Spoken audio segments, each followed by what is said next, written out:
आज police commissioner को हमारे सीनियर लीडर्स के साथ हम ज्ञापन देने गए।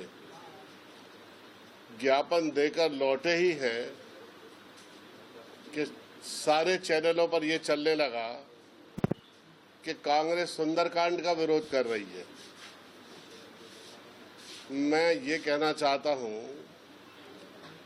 कि धर्म की आड़ में अपने पापों को छुपाने की कोशिश ना करें लोग, क्योंकि धर्म की आड़ में पाप छुपते नहीं हैं। धर्म पाप का पुण्य का सही न्याय करता है। दूसरी बात जो कमिश्नर को हम लोगों ने बात कही है वो ये कही है कि जो सर्विस कंडक्ट रूल है, जो नियम प्रक्रिया है प्रशासनिक, वो ये है कि किसी भी शासकीय परिसर में आप किसी तरह का निजी आयोजन नहीं कर सकते। और हम लोगों ने पुलिस कमिश्नर को जाकर ये मेमोरेंडम दिया, शासकीय परिसरों का बीजेपी निजीकरण कर रही है, अपने निजी संपत्ति की तरह उसका उपयोग कर रही है। जिस दिन हम लोग थाने पर एफआईआर करने गए, बीजेपी के कार्यकर्ता का थाने में जन्मदिन मनाया जा रहा था और उस जन्मदिन के उपलक्ष्य में उन्होंने सुंदरकांड का पाठ रखा था।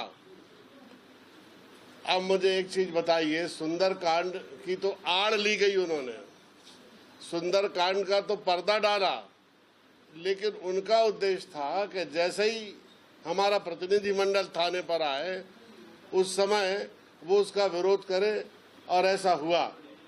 उन लोगों ने जो सुंदरकांड का पाठ कर रहे थे, रामायण को एक तरफ रख दिया, उल्टे सीधे नारे लगाने शुरू किए।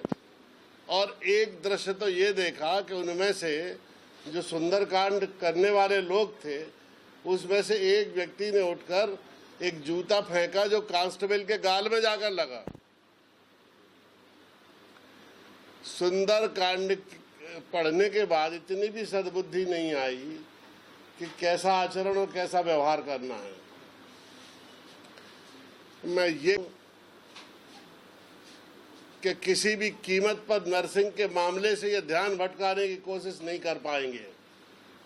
हमारा आंदोलन और तेज होगा, पूरी ताकत, पूरी शक्ति और क्षमताओं के साथ आगे बढ़ेगा। अब ये आंदोलन कॉलेजों में होगा, छात्रावासों में होगा, और जो विक्टिम्स हैं, जो पीड़ित हैं, उनके परिजन बड़े पैमाने पर इस आंदोलन में शामिल होंगे। मैं बीजेपी के लोगों से ये कहना चाहता हूं कि हर बात में ये धर्म का पर्दा डालना बंद करें।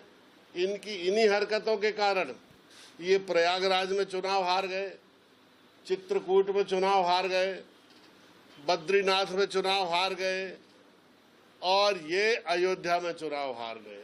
शीर्षस्थ श्रद्धा और विश्वास के केंद्र तीर्थ स्थान हैं, सब में बीजेपी की पराजय हुई है। इसलिए मैं इनसे कहना चाहता हूं कि ये गोरख धंधा बंद करें और जनता की भूख, गरीबी, अज्ञान और अशिक्षा जैसे गंभीर सवालों के साथ उनके रोजगार, उनकी शिक्षा, महंगाई, खेत खलिहान और किसानों को स्पर्श करती हुई समस्याओं को एड्रेस करें, फोकस करें। नहीं तो अब की बार उनका और भी बुरा हाल होने वाला है इस देश में। कहेंगे नहीं, इसलिए नहीं कहेंगे, हम वही स्पष्ट कर रहे हैं यहाँ बैठ के, इसलिए ब्रीफिंग कर रहे हैं आपको, समझ गए नहीं। और जो आवेदन देने जा रहे हैं तो आप उनके जाल में से फंस क्यों जाते हैं? बयान देके आप खुद उस मुद्दे से भटक जाते हैं। हम लोग कहाँ बयान दे रहे हैं? बीजेपी चलवा रही है।